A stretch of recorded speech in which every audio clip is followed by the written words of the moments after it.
I welcome you to the liturgy of the Palm Sunday, also called Passion Sunday. And today's liturgy guides us and leads us as we gradually come to the end of Lent.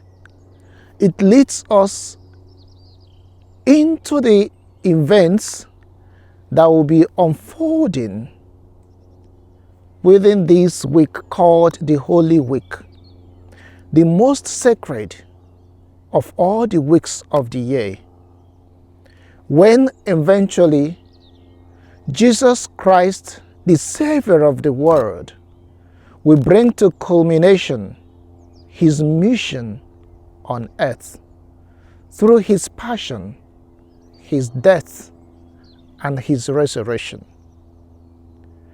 Sometimes I wonder the kind of God we have. God who goes in search of humanity, who has wounded him so grievously through their disobedience. Yet God shows the depth of his love, sends his Son to die for the sinful humanity.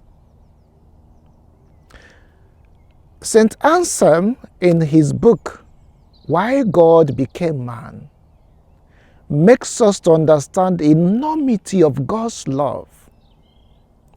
That man has offended God grievously, and man is unable to pay this price, the price of his disobedience, the price of his sin, the price of this conflict between humanity and God.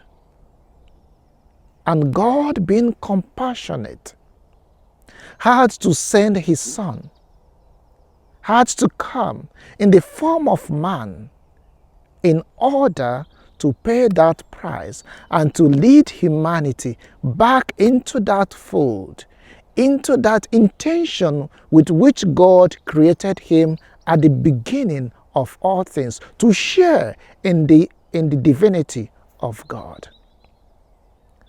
The first reading from the prophet Isaiah already makes us understand the docility of this Messiah, the suffering servant, who is unjustly condemned, yet without opening his mouth, he accepted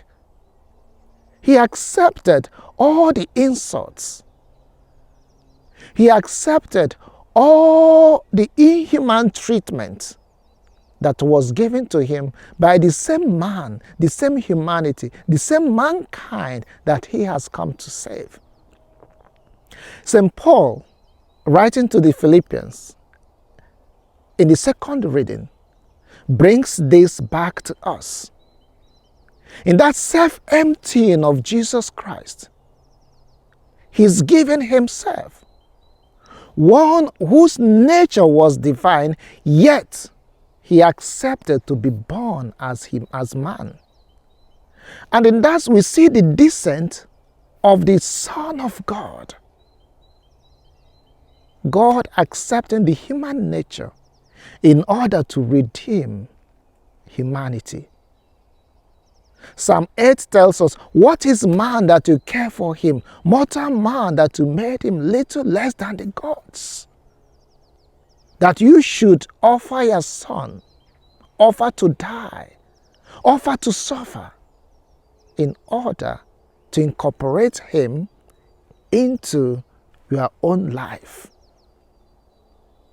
But also in this descent, in this self-emptying of God, of the second person of the Trinity, of Jesus Christ, of the Messiah, we see another exaltation.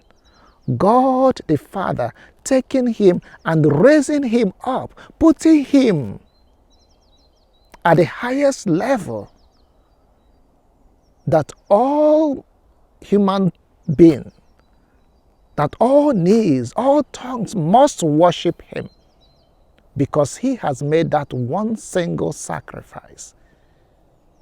In the passion narrative presented to us today, we also see the suffering of the Son of God.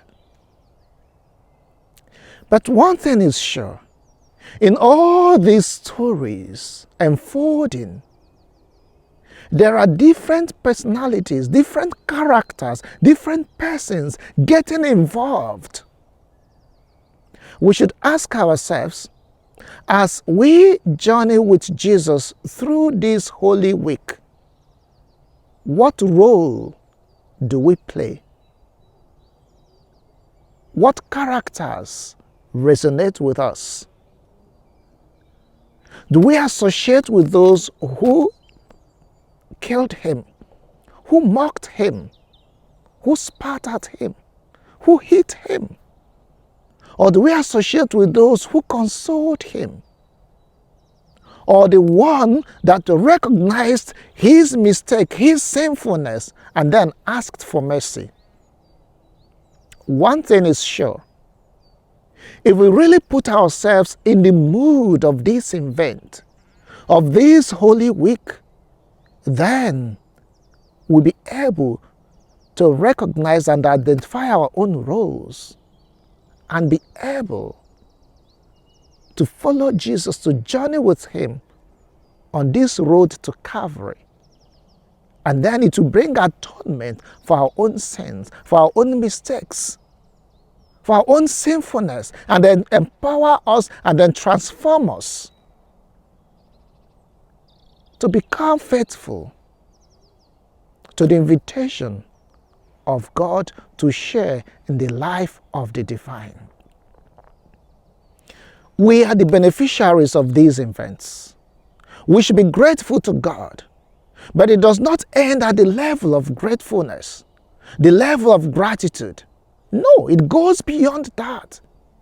It puts us into that event, that mystery that we celebrate. We become part of the mystery.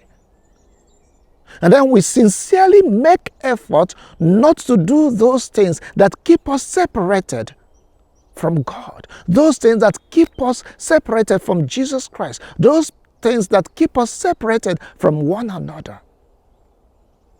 Jesus' death, his passion, his death and resurrection brings reconciliation, brings union with God, brings reconciliation, brings us to live in good relationship with others, with God and with ourselves. It would help us to understand the purpose for which God created us, and then to make conscious effort to be faithful to that. And I pray that as we embark on this journey of Holy Week, we may attune ourselves and be present to the mysteries that unfold, so that those mysteries will impact on our lives, and that we may be transformed and become what we celebrate, become one with Jesus Christ, making sacrifices as well for God himself and for others. Because this is what we are invited to be. This is what we are invited to do, to live the life of Jesus Christ, accepting him, accepting this mystery, accepting the passion, the death and resurrection, and in our own lives, representing that for others to come into the life of Christ. And through his passion, through his death and resurrection, may he bring healing to all those who are sick. May he bring fulfillment. May he bring hope. May he bring that aspect of faithfulness to all we do in response to his invitation to live a life worthy of our vocation. And may we be redeemed by his passion and death and resurrection.